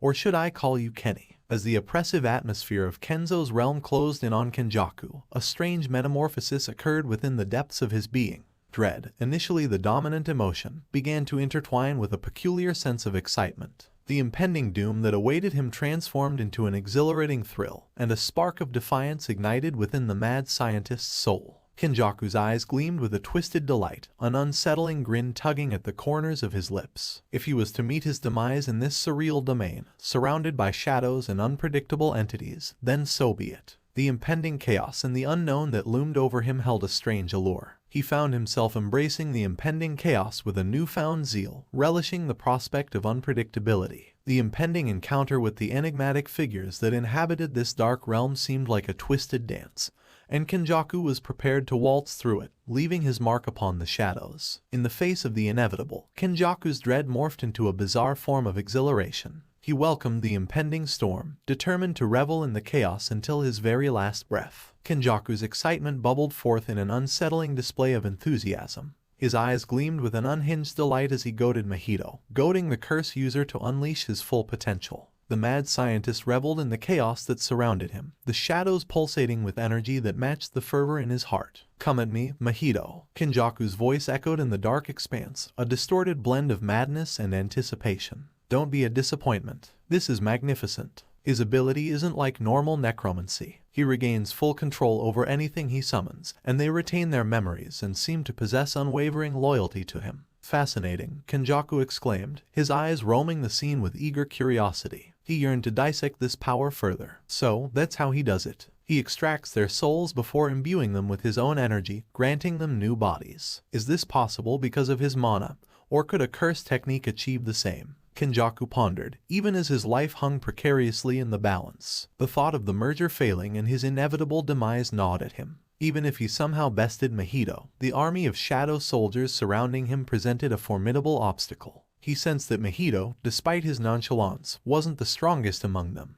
That honor likely belonged to the imposing knight. Kenjaku's gaze then shifted to Igris, standing resolute beside Kenzo. His eyes then drifted to Choso. He even managed to revive the death-painting womb. I wonder how he accomplished that. Did he use his mana to sculpt their appearances, or did they simply materialize like this? Every detail fueled Kenjaku's insatiable curiosity. His manic excitement contrasted starkly with Mahito's apathetic boredom. Undeterred by Mahito's lack of interest in his fervent observations, Kenjaku's manic energy remained undimmed. With a smirk tinged with indifference, Mahito interrupted Kenjaku's musing. Are we going to fight, or are you going to prattle on much longer? Do you want me to join you for a nap too? Just wake me when you're done. Kenjaku met Mahito's gaze before replying, let's get started then. As the words left his lips, he unleashed a swarm of low-level curses to distract Mahito while creating distance between them. He knew precisely how Mahito's ability operated and was determined to avoid any physical contact. Dust rose in a swirling cloud as Kenjaku's swarm of curses collided with the cobblestones, momentarily obscuring the battlefield. Mahito, a flicker of annoyance on his face, effortlessly weaved through the chaotic dance of limbs and teeth, his shikigami dissolving and reforming with mocking fluidity. This is getting tedious, he drawled, stretching in an exaggerated manner. Kenjaku, perched atop a crumbling wall, remained undeterred. His eyes, alight with manic curiosity, scanned the shifting shapes, searching for patterns, weaknesses. He snapped his fingers, and a rusty chain whip materialized in his hand, its links imbued with cursed energy. With a flick of his wrist, he sent the whip snapping through the air, aiming not to harm, but to bind. Mahito scoffed, dissolving into mist just as the whip passed through where he once stood. He reappeared behind Kenjaku, a wicked grin splitting his face. Playing with toys, old man. Not very stimulating. But Kenjaku was already moving. He launched himself off the wall, twisting in midair to send a wave of cursed energy surging outwards. The cobblestones beneath Mahito's feet cracked and shifted, momentarily trapping him in place. Kenjaku landed gracefully, the whip whipping around his arm like a serpent. Fascinating, he breathed, his gaze fixed on Mahito. Your form shifts, but your essence remains. Perhaps I can. His words were cut short as Mahito, with a surge of his own cursed energy, shattered the earth prison. He lunged, aiming for Kenjaku's chest, but the whip met him halfway, the metal singing against his outstretched hand. The touch did nothing, but the surprise momentarily disrupted Mahito's momentum. Kenjaku seized the opportunity. He slammed his hand against the wall, and a hidden inscription flared to life. Chains erupted from the stone, snaking towards Mahito with chilling speed. Let's see how well you handle binding, shall we? He cackled, a sound that echoed through the ruined city like a raven's call. Mahito scoffed, dissolving into mist just as the whip passed through where he once stood. He reappeared behind Kenjaku, a cunning grin splitting his face. Playing with trinkets, old man. Not very stimulating. His words were barely uttered before Kenjaku, anticipating this maneuver, activated his hidden trump card, the anti-gravity curse technique. The ground beneath Mahito warped, sending him hurtling upwards in a disoriented spin. Let's see how nimble you are without the ground, Kenjaku cackled, a sound that echoed through the ruined city like a raven's call. Mahito, momentarily off balance, recovered quickly. His form shimmered and stretched, defying gravity itself as he propelled himself towards Kenjaku. But the old sorcerer was ready. He slammed his hand against the wall, activating a hidden inscription. Chains erupted from the stone, enchanted with binding curses, snaking towards Mahito with chilling speed. The battle raged, a whirlwind of shifting shadows and cursed energy. Kenjaku, fueled by his thirst for knowledge, pushed Mahito to his limits, his whip and cursed objects snapping and snapping again. Each parry, each dodge, revealed another facet of idle transfiguration. Mahito, initially bored, now fought with a grudging respect, his own cursed technique evolving, becoming more lethal, more unpredictable. But amidst the clash, an unseen observer watched. From the rooftops, Igris, ever vigilant, kept his guard high.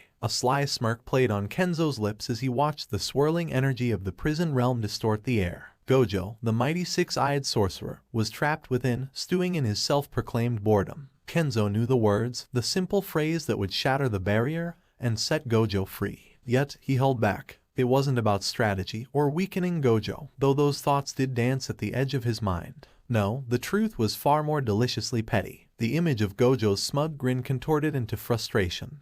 His eyes narrowed in annoyance, brought a childish glee to Kenzo's heart. Let him simmer, let the silence gnaw at his ego. Just a little longer, Kenzo murmured, his voice barely a whisper. He imagined Gojo pacing the confines of the prison, muttering curses under his breath. The thought brought another smirk, wider this time. He could almost hear Gojo's voice, laced with condescension, asking, "Are you done playing your little games yet, Kenzo?" Mahito, a blur of motion, twisted his hands, his idle transfiguration warping the surrounding debris into shields that deflected the onslaught. Their clash danced around an abandoned warehouse, a whirlwind of shadows and cursed techniques. Mahito, fueled by sadistic glee, launched tendrils of transfigured concrete, aiming to twist Kenjaku's form into grotesque shapes. The sorcerer remained composed, dodging and deflecting with practiced ease, his own cursed techniques erupting in waves of force that reshaped the very air around them. Words flew as quickly as fists. Kenjaku taunted Mahito, mocking his reliance on a borrowed existence, promising to unravel the binding vow that anchored him to this reality. Mahito, in turn, reveled in Kenjaku's frustration,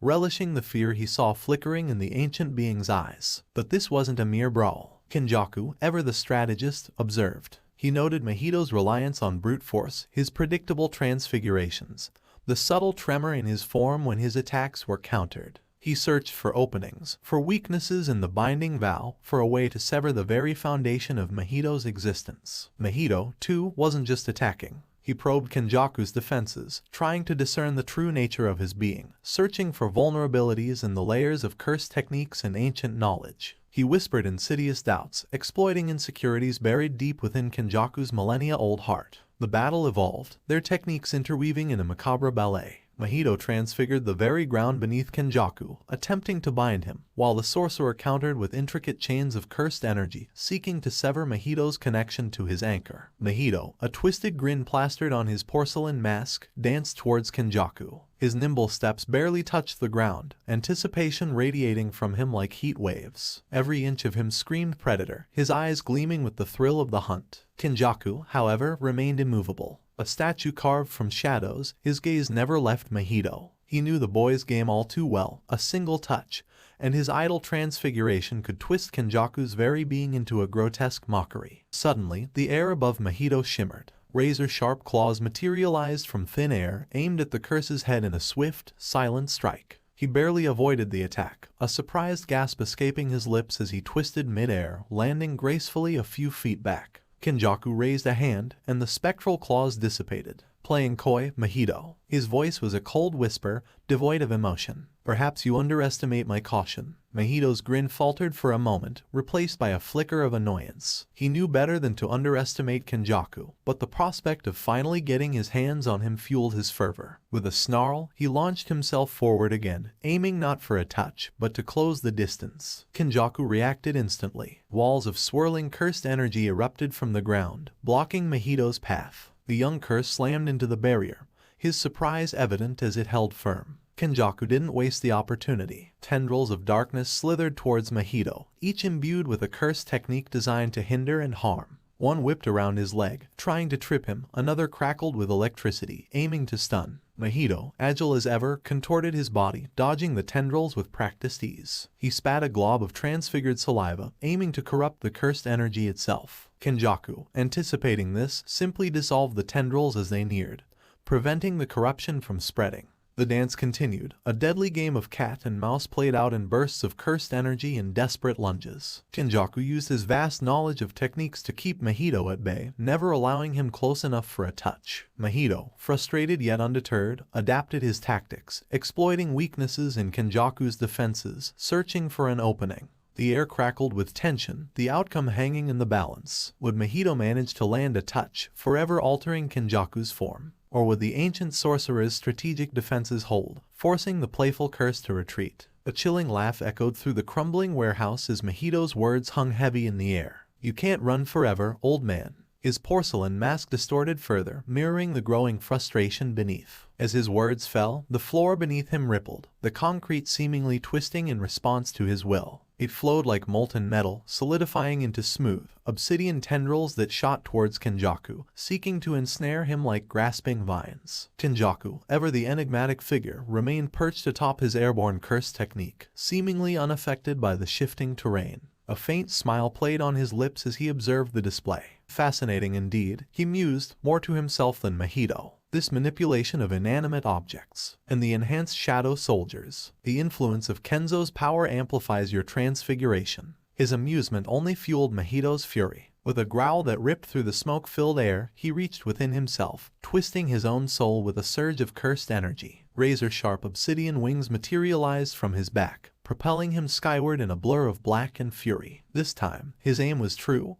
his transfigured limbs lashing out at Kenjaku with pinpoint precision. But the ancient sorcerer anticipated the attack. He danced through the air, his own curse technique responding with uncanny agility. With a flick of his wrist, he unleashed a barrage of grade 4 curses, each crackling with potent cursed energy and amplified further by his own reserves. Mahito, once so confident, was forced to defend in a flurry of transfigured shields and hardened limbs. Yet, the sheer volume of attacks overwhelmed him, one potent blast striking its mark and sending him hurtling towards the earth. He crashed through the concrete with a bone-jarring thud, the dust settling around him in a choking cloud. Silence reigned for a moment, broken only by the ragged gasps escaping Mahito's lips. He raised his head, his mask fractured and his eyes blazing with hatred. "Aren't you just a disgusting parasite?" His voice, usually laced with playful malice, held a new edge of venom. "Using tricks and stolen power. You're no better than the maggots you manipulate." Mahito, his grin replaced by a grimace, abandoned all pretense of games. His body morphed once more, taking on the grotesque, monstrous form that pulsed with raw power. Spikes erupted from his limbs, his teeth lengthened into fangs, and an aura of pure malice radiated from him.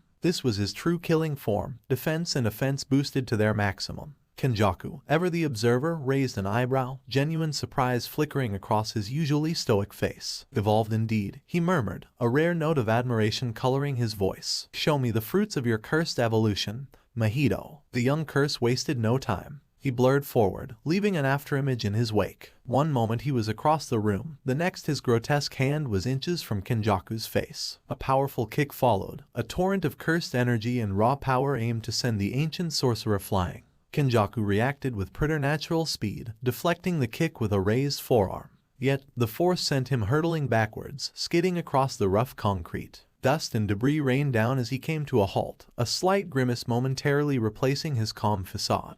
But before Mahito could capitalize on his advantage, a sickening crunch echoed through the air. His monstrous form slammed violently into the ground, the impact creating a crater as his body contorted with pain. Confusion flashed across his face, quickly replaced by fury. How? He had him. Victory was his. Kenjaku straightened up, dusting himself off with a nonchalant air. "Impulsive as ever, Mahito," he said, a hint of amusement in his voice. "So focused on the winning blow, you forgot who you were playing against." He raised a hand, revealing a faint shimmer around him. "Anti-gravity," Mahito roared in frustration, realizing his blunder. He had been so consumed by the thrill of the potential victory that he had neglected the ever-present threat Kenjaku posed. This wasn't about brute strength, but about cunning and strategy, and in that realm, the ancient sorcerer reigned supreme. The power of Kenjaku's technique faded, leaving Mahito sprawled on the ground, panting and seething. The tide had turned, and the predator once again found himself the prey. But would Kenjaku deliver the final blow? Or would he continue to play, to toy with the young curse whose anger burned brighter than ever? As Mahito leapt back, his voice echoed through the black expanse of his domain. "Let's end this, now." Kenjaku, ever unflinching, simply replied, "Be my guest." With a flourish, Mahito completed the hand signs, activating his domain expansion, self-embodiment of perfection.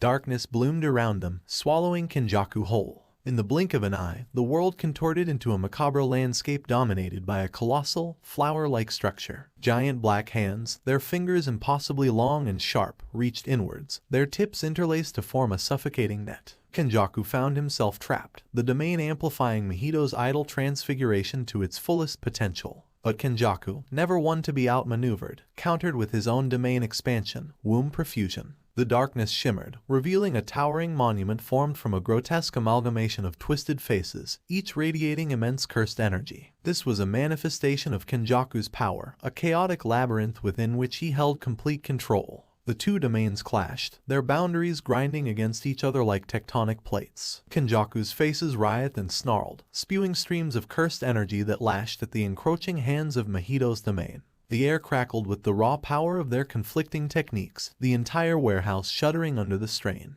As Kenzo observed the clash from outside the domains, a flicker of surprise crossed his normally calm features. Kenjaku's lack of a visible barrier was unexpected, revealing a unique type of domain expansion known as a barrierless domain. This gave Kenjaku the advantage of attacking the outside of Mahito's domain, while Mahito remained trapped within its confines. An open domain. Intriguing, Kenzo murmured, his voice laced with a hint of curiosity. Let's see how much you've truly evolved, Mahito. Inside the warped reality of Mahito's domain, the fight raged on. Kenjaku, ever the strategist, kept his distance, employing various cursed spirit manipulations to control the grotesque faces of his own domain. These faces twisted and contorted, launching barrages of cursed energy towards Mahito's hands, aiming to weaken their hold and break free from the domain's grasp. Mahito, fueled by desperation and defiance, roared in frustration. He knew his domain couldn't hold forever, and the relentless attacks from Kenjaku were slowly chipping away at its integrity. He needed to act fast, to exploit a weakness before the domain shattered and left him exposed. His gaze darted across the grotesque landscape, searching for an opening. His eyes landed on one of the monstrous faces in Kenjaku's domain, its expression contorted in a particularly pained grimace. An idea sparked in his mind. With a surge of cursed energy, he manipulated the hands of his domain, forming them into a sharp point and aiming it directly at the vulnerable face. You may have the outside, he spat, his voice strained but determined, but my control within is absolute. If he could shatter that specific face, he theorized, it might create a ripple effect, destabilizing Kenjaku's entire domain and offering him a window to escape. But would his gamble pay off? Or would Kenjaku anticipate his move and counter with his own attack? The air crackled with anticipation as their cursed techniques collided, the outcome of their clash poised to tip the scales of the battle. Would Kenjaku maintain his advantage, or would Mahito's desperate gambit turn the tide? Kenjaku's words hung heavy in the air, each sentence dripping with a chilling smugness. Mahito's initial defiance faltered, replaced by a dawning realization of his predicament. The air grew thick with tension as Kenjaku, savoring the moment, launched into an explanation. Do you know what happens when two domains clash, Mahito? He asked, his voice laced with amusement. The more refined domain wins, Mahito spat back, his voice tight with suppressed anger. Kenjaku chuckled, the sound echoing eerily within the confines of his barrierless domain. Correct, but only when dealing with domains of equal type. He leaned closer, his eyes glinting with predatory excitement. But when a domain without bounds meets one trapped within its own walls, the outcome becomes far more fascinating, wouldn't you agree? Mahito, his confusion deepening, stammered, what are you talking about? Kenjaku's smile widened. Ah, I see. Perhaps your knowledge isn't as vast as you believed. Allow me to enlighten you. He raised a hand, and the grotesque faces within his domain contorted dramatically, amplifying his words with a chorus of silent screams. A domain expansion, he began, his voice booming with theatrical flourish, is the pinnacle of a Jujutsu sorcerer's power. It creates a separate reality, a canvas upon which they paint their own twisted will. But most domains are limited, bound by the barriers they construct. Their reach is limited, their vulnerability high. He gestured towards the shattered remains of Mahito's domain, now scattered like fallen petals around them. But not mine. My domain, a rare and wondrous thing, is unbound by such constraints. It stretches far beyond the confines of a mere barrier, encompassing a vast expanse where my will reigns supreme. Kenjaku's eyes locked onto Mahito, a predator savoring its prey's fear. Our techniques clash within, true. But remember, Mahito, you are fighting on two fronts. While you struggle against the horrors within my domain, your precious shell crumbles under the relentless assault from without. It's a beautiful symphony, wouldn't you say? A testament to the power of true mastery. As the final words left his lips, Mahito's domain fractured further, the cracks spreading like spiderwebs across the black expanse. His eyes widened, a flicker of panic replacing the defiant glint. The realization of his vulnerability, the cunning trap he had fallen into, washed over him like a tidal wave. With a deafening crack, Mahito's domain shattered, the fragments dissolving into nothingness. He stood alone, exposed and vulnerable, in the face of Kenjaku's boundless domain and the ancient sorcerer's predatory grin. The battle had reached a turning point, and the outcome seemed grim for the young curse. As Mahito's domain shattered, an agonizing scream ripped through the air. Kenjaku's sure-hit curse techniques rained down, pummeling the young curse into the ground. Mahito coughed blood, his porcelain mask cracking further, but a chilling fire still burned in his eyes. With a twisted grin, he defied the impossible. Domain expansion, self-embodiment of perfection. He roared, the black tendrils reforming around them in a blink. Kenjaku, momentarily surprised, quickly regained his composure. He studied the reformed domain, a knowing glint in his ancient eyes. Impressive persistence, Mahito, he acknowledged. But even a phoenix must eventually fall. Your defiance is admirable, but ultimately futile. Try it, old man. Mahito spat, launching himself at Kenjaku in a flurry of transfigured limbs and razor-sharp claws. He understood his gamble. Inflict enough damage on Kenjaku within the domain, and its integrity might falter before being overwhelmed again. Kenjaku saw through his plan instantly, yet a flicker of admiration crossed his face. The clash within the reformed domain became a whirlwind of shadows and cursed energy. Mahito's transfigured strikes lashed out, aiming for vital points, while Kenjaku countered with precise movements and potent curse techniques. Yet, with each passing moment, the strain on the domain grew evident. Cracks began to spiderweb across its surface, reflecting the damage Kenjaku sustained. You fight fiercely, but your desperation weakens you, Kenjaku warned, deflecting a swipe that would have torn through his shoulder. Your domain cannot hold forever, and my patience far exceeds yours. But Mahito refused to yield. He fought with the ferocity of a cornered beast, fueled by a twisted mix of anger and admiration for his formidable opponent. The air crackled with a desperate tension, the outcome hanging precariously in the balance. Would Mahito's last-ditch effort shatter Kenjaku's defenses before his own domain collapsed? Or would the ancient sorcerer's vast experience and strategic mind prevail once more, leaving Mahito broken and defeated? As Mahito's transfigured hands lunged, Kenjaku's curse manipulation propelled him through the air with effortless grace. But a projectile materialized beside him, aimed not at him, but at the very essence of his domain. With his anti-gravity still cooling down, Kenjaku conjured a lesser curse as a shield, deflecting the attack. He landed with a slight stumble, his usual composure momentarily shaken. Missed, he rasped, his gaze following the projectile's trajectory. It hadn't struck him or his barrier, but rather the domain itself, leaving a faint, ominous crack. While barrierless, his domain wasn't invincible. Outside, Kenzo observed with keen eyes. The relentless assault on Mahito's barrier had indeed weakened it, a small crack now visible. Though very much applicable to Gojo's impregnable domain,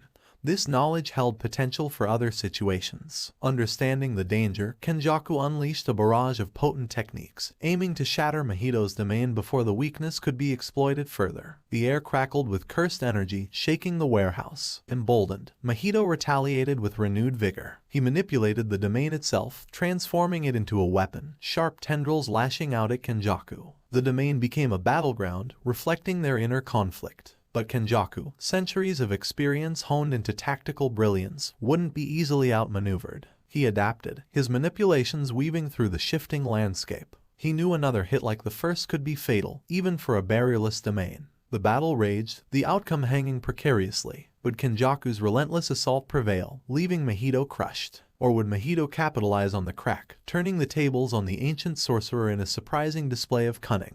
The tension within the domain grew suffocating, the air thick with anticipation. Each clash carried the weight of their ambitions, ideologies, and lives. The domain, a reflection of their struggles, stood on the precipice of shattering, and with it, the fate of both combatants. Kenzo's words echoed within the fractured domain, cutting through the tense atmosphere like a shard of ice. The battle had indeed dragged on, each parry and thrust a testament to the combatants' unwavering resolve. But impatience was a luxury neither Kenjaku nor Mahito could afford. Suddenly, a shift. Mahito's eyes lit up, a surge of power coursing through his veins. Kenzo's intervention, though subtle, had tipped the scales. Mahito felt his idle transfiguration amplified, his control over the domain reaching a new peak. With a predatory grin, he touched the floor, and in an instant, 20 monstrous transfigured creatures materialized, each snarling and ready for the fray. His limitations were gone. Anything within his reach could be twisted into his weapon.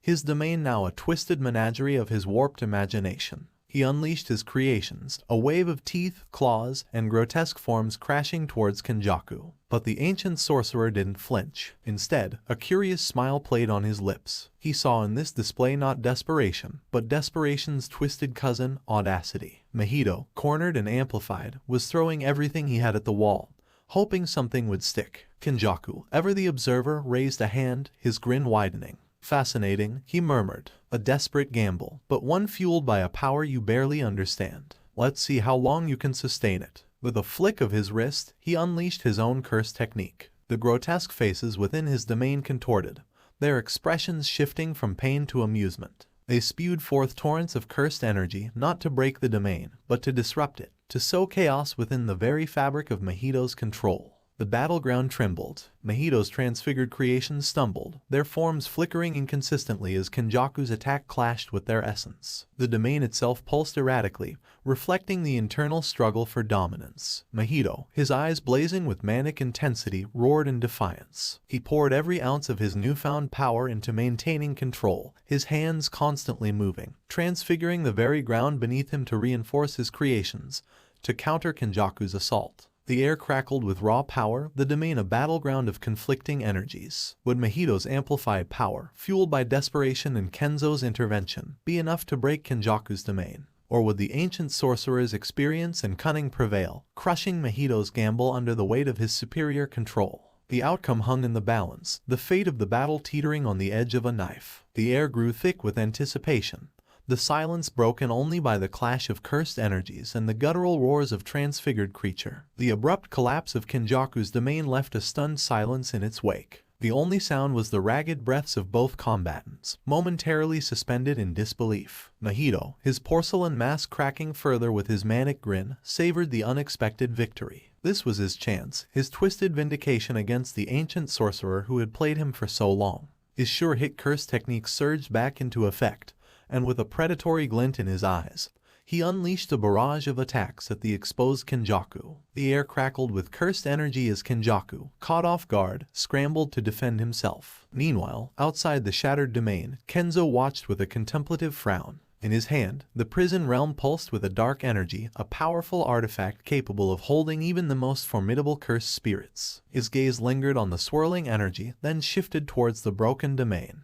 He will have to actually release his sensei now. There was no point in stalling now. Prison realm, open, Kenzo commanded, flinging the artifact onto the ground. It shattered with a dramatic crackle, releasing a surge of dark energy that coalesced into a figure. Stepping out of the swirling mist was none other than Gojo Satoru, the six-eyed king, now standing tall before his student. While still radiating the unmistakable aura of Gojo, something had changed. His previously loose-fitting clothes now clung to a noticeably leaner, more muscular build. Gone was the trademark floppy hair, replaced by a sharp cut that framed his playful but resolute features. Enzo raised an eyebrow, a hint of amusement flickering in his usually stoic expression. Well, sensei, seems you made good use of your unexpected vacation. When did you find the time to hit the gym and switch stylists? Gojo flashed a mischievous grin, his six-eyed gaze sparkling like sapphires. Turns out, there was a skeleton barber trapped inside the prison realm. Cleanest cut you'd ever ask for, literally to the bone. Kenzo's lips twitched. So, are you telling me you spent your imprisonment sculpting six-pack abs and working on your hairdo? Gojo flexed, causing his shirt to strain across his newfound biceps. Just showing off my recent gains, student. What do you think? Kenzo sighed, unable to suppress a small smile. Childish, as always, but undeniably charming, Gojo countered, winking, a playful lilt in his voice. Remember, you adore me, just not as much as I adore myself. The tension was thick as Gojo's sharp eyes narrowed, suddenly fixated on the swirling remnants of Mahito's domain.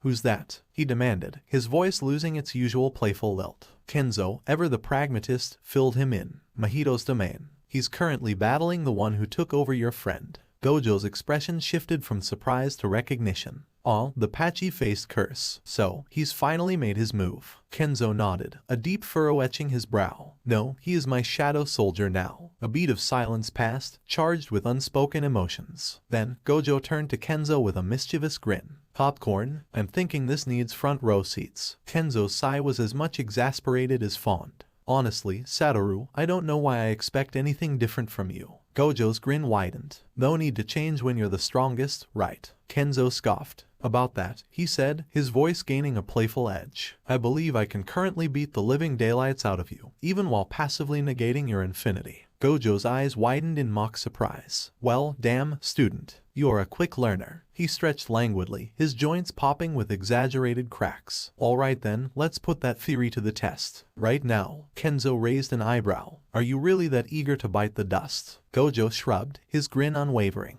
Nah, just need to move a bit. You know, get the stiffness out. Nobody likes a stiff man, unless. He winked, it's the right situation. Kenzo's deadpan expression returned. Really, Satoru? That's how you choose to phrase it. Stiffness, huh? Kenzo chuckled, the amusement in his voice tinged with a hint of exasperation. You're the one who's been stuck in a glorified box for the past month, Gojo. Shouldn't you be worried about your own flexibility rather than mine? Gojo winked, his playful glint intensifying. Nah, student. My 6 eyes can see through any stiffness, even the kind that comes from confinement. Besides, haven't you heard? A little friendly spar is the best way to loosen up those rusty joints. Kenzo raised an eyebrow, a playful challenge flickering in his eyes. Friendly, huh? What makes you think I'd go easy on you just because you've been locked away? Gojo's grin widened. Because, deep down, you still crave the thrill of a good fight, don't you? And let's be honest, who else can push you to your limits like I can? Push me to my limits, or push me into the nearest wall. Kenzo countered, a teasing smile dancing on his lips.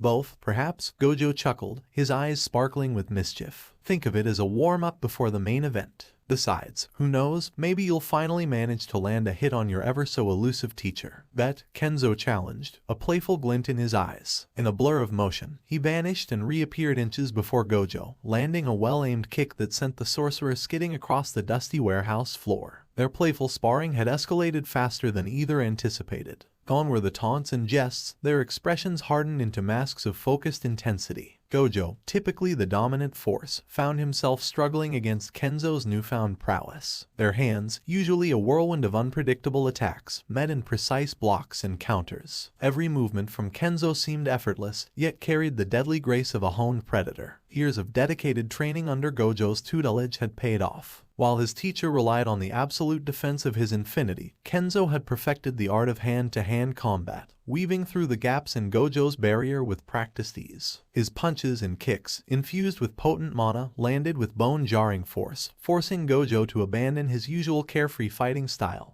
and adopt a more defensive stance. The air crackled with the impact of their clashes, shockwaves rippling through the warehouse. Dust swirled around them, creating an ethereal haze that mirrored the internal struggle unfolding within the shattered domain. Despite the intensity, an unspoken understanding thrummed beneath the surface. This wasn't just about who was stronger, it was a crucible, a test of their individual growth and their bond as student and teacher. Every strike, every block, whispered a silent dialogue, pushing each other to new heights.